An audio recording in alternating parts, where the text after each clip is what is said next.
Hi, I'm Rick Usey, Vice President of Marketing here at ZCorum. I want to give you a rundown of what's new in version 4 of PreEqualization Analyzer. If you're upgrading from version 3 to version 4, you're going to see a lot of little changes, but there's a lot of stuff in there. I'm going to go ahead and give you a highlight of the big items. Let's take a look. In the prior version of the application, version 3, the main dashboard looks like this, with a button that allowed you to try the beta dashboard, which was an initial version of the Business Intelligence dashboard. The Business Intelligence, or BI dashboard, is now the main dashboard in version 4 of the application. This is the new main dashboard and will look very familiar to you if you were using the beta dashboard in version 3, although it's now more customizable and has more widgets that you can add. And you can now search by fiber node in the search box. More on the BI dashboard in just a minute. One of the most exciting additions to PreEqualization Analyzer is the Spectravision module. Spectravision uses the full band capture capabilities in compatible cable modems and set-top boxes to capture and display the spectrum. Plus, it automatically identifies common downstream issues like suckouts, adjacencies, resonant peaking, tilt, waves, roll-off, and FM noise. You can access Spectravision in the application by going to Analyzer in the main menu and clicking Nimble Spectra. This will bring up a list of any modems where the system has identified a spectrum issue and the type of issue. You can set the thresholds for that here. You can click on one of the impairment types to pull up a list of devices being impacted by that particular issue. I'll choose noise here. Oftentimes there's more than one issue identified.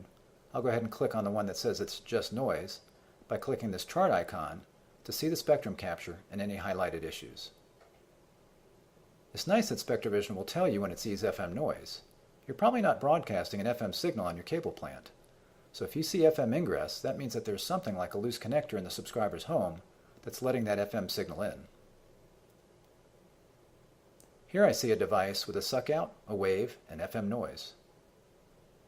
These are all highlighted on the chart, and you can click and drag to drill into the chart in any area, and then just double-click to return to the full view. Back to the BI dashboard. I mentioned that there were new widgets. One of those is Spectra-impaired modems. This shows you a quick dashboard view of modems that are experiencing downstream signal impairments identified by Spectravision. Since it's the worst modems that show up here, they're often going to be affected by more than one spectrum issue. You can click here to send a work order to a specific technician, which will be sent to the technician's Nimble P&M mobile app. Also in version 4, those are now push notifications, so the technician doesn't need to have the P&M app open in order to receive a notification.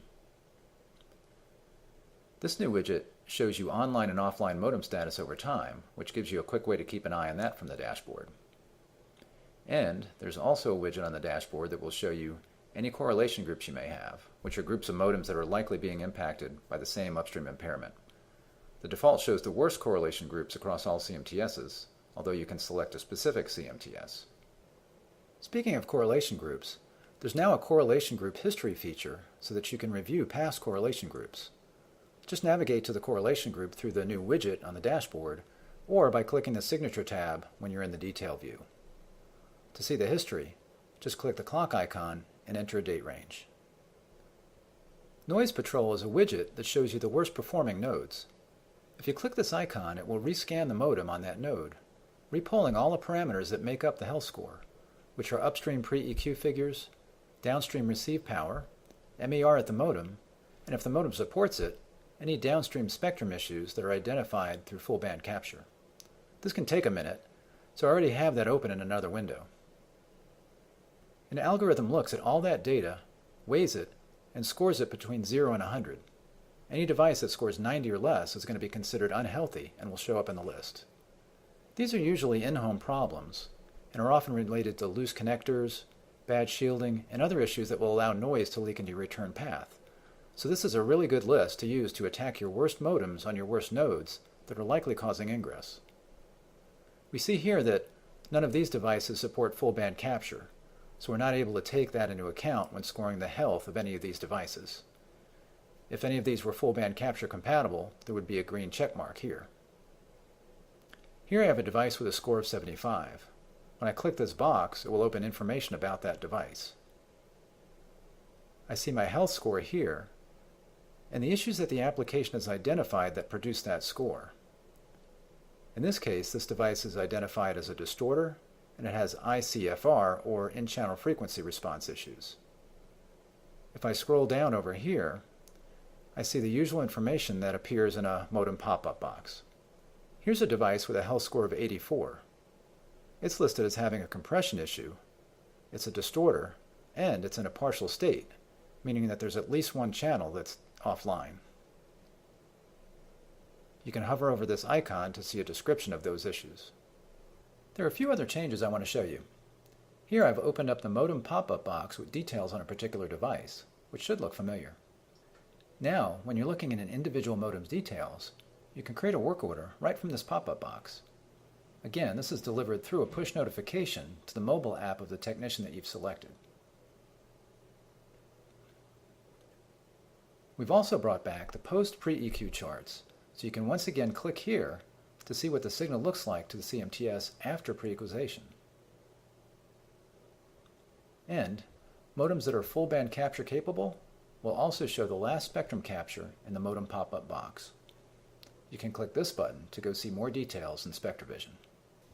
I'm now looking at the detail view for a CMTS. On the map, you can now search by address right here. You can also use your current location, which is what you would do if you were at the subscriber's home with a laptop or using the mobile app. And finally, PreEqualization Analyzer now supports strand map overlays. If you have your strand maps in a digital format, you can add different map layers so that they will be overlaid into the detail view map in PreEqualization Analyzer.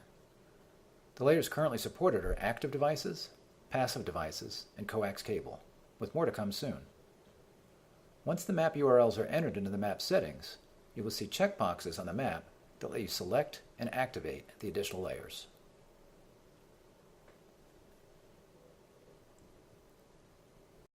As you can see, there's a lot going on in version 4. If you'd like training on any of these new features, feel free to contact your business account manager and they'll be happy to schedule that for you. Have a great day and thanks for watching.